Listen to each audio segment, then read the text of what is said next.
kayo pag bubuntis at panganganak inaatupag ninyo. Talo niyo pa ang queen bee niyan sa padamihan ng mga anak. Lalo kayo maghihirap sa dami ng inyong mga anak. Hinay-hinay lang ho. Pati ba naman ang dami mong kasama, pinapakialaman mo pa? Nga ninyo mag-asawa. Pero kalungkutan naman sa mga iluluwal yung mga anak. Sabihin niyo naman ho. Saan ho ba talaga? Oh, ano ba? Oh, ayan pala si Mel eh. Siya nakakaalam, siya ang kulitin mo. Mel, nasaan ba talaga si Ben? Kailangan ko siyang makita eh. May problema kasi dun sa job site namin eh. May naglilider-lideran dun eh. Hindi ko alam kung nasan si Ben eh. Mel naman eh, alam ko namang alam mo eh. Sabihin mo naman sa akin oh. Nagdududa ka sa akin? Ito ba naman mukhang to magsisinungaling? Sinungaling! Larawan ka ng isang tunay na sinungaling! Masama yung sinungaling. Beho, alam mo ba kung nasaan si Kuya Ben mo? Hindi rin. Ikaw naman dangan kasi. Mahal na mahal ka ng tao. Mali naman yata yung ginawa mo. Oo nga eh. Sa sobrang selos ko sa kanya kung ano nang ibinintang ko. Gusto ko siyang makita. I want to apologize. Ate Bing, may apo ka na? Beho, ang ibig sabihin ng apologize, gusto kong humingi ng tawad.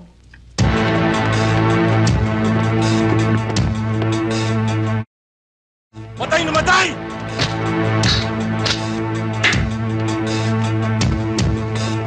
Nasubin nyo! Awan di umatras! Ay, tinabahan ako! Tsaka namatay na ako!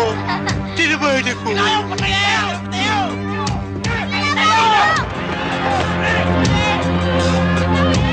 Ay, naku!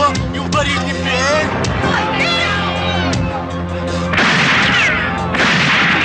Magsisigil nga kayo! Ang hirap sa inyong mahihirap, kayo mismo nagsisiraan, nag-iinggitan, nagpapatayan, tiya kayo, walang asenso. Tingin mo mga inchik, may mga inchik ba naghihirap sa ating bansa? Wala, dahil sila mismo, nagdadamayan, nagtutulungan at nagmamahalan. Hoy, ang galing mong magsalita! Palibasa, hindi mo naranasang maging mahirap na katulad namin! Bakit hindi mo subukan tumayo sa katayuan namin? Ang mga mayayaman ho ay nagkakaisa, nagtutulungan. Pinagsasama-sama ang kanilang puhunan, kaya lalo silang yumayaman. Kaya naman kayo yumayaman dahil ginagamit niyo kaming mahihirap eh. Hinahayaan ninyo maghirap kayo eh. Katulad ho ninyo halimbawa. Imbis na magpayaman kayo, pag bubuntis at panganganak inaatupag ninyo. Talo niyo pa ang queen bee niyan sa padamihan ng mga anak. Lalo kayo maghihirap sa dami ng inyong mga anak. Hinay-hinay lang ho. Pati ba naman ang dami mong kasama, pinapakialaman mo pa? Nga ninyo mag-asawa. Pero kalungkutan naman sa mga iluluwal niyo mga anak. Ano yung papakain niyo dyan kung naghihirap kayo? Dadagdagan niyo pa ang mga bata magiging problema ng lipunan natin balang araw. Salamat ho. Salamat pero wala akong balak kumandidato.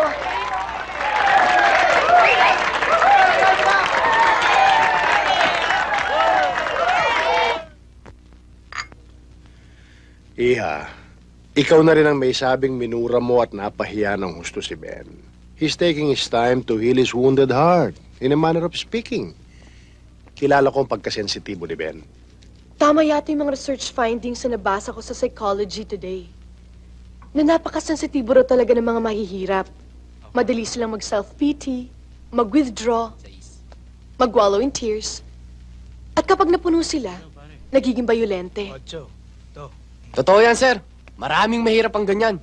Sa halip na tulungan nila ang sarili nila, naninisi ng iba at nananakit. Di lang nananakit, pumapatay pa. Para bang ayaw nila makakita ang mga taong umaasenso. Kaya tuloy lalo silang nalulubog sa kahirapan. Huwag ninyong i-apply ang mga dayuhang findings sa mga ugali ng mga kapwa Pinoy natin. Sadyang kasama sa ating kultura ang pagiging sensitibo at pagkamalahanin. Mahihirap man, ay may mga puso rin silang ginintuan. I should know because I have been and still one of them. Pareho lamang kami ni Ben ng pinanggalingan. Kaya, huwag kayong magbibigay ng maling hatol, lalong-lalo na sa mga mahihirap. Ito si Bing, ang pinaka-expensive stone. Ito naman si Ben, ang hoodlum. Isang malaking bato na sagabal, pero walang silbi. Bago mapasa kamay natin ang expensive stone, Kailangan munang mawala sa landas ang batong ito. And this time, we cannot afford to fail. Alam na ba ninyo gagawin? Aba, siyempre. Kailangan yung unang natin itago yung pinakamahal na bato. Eh, kung ibato ko yung bato sa bunganga mo, Makinig kayo. Ang harang na to ang una nating aalisin sa ating operasyon. Ang suma total, si Ben yun. Ang nahudlom ng Bagyo. O narinig nyo? Yan ang tama. Pagkatapos ano? Kailangan durugin natin ang pinong-pinong batong ito upang wala nang maging sagabal sa pagkidnap natin sa dalagitang milyonarya.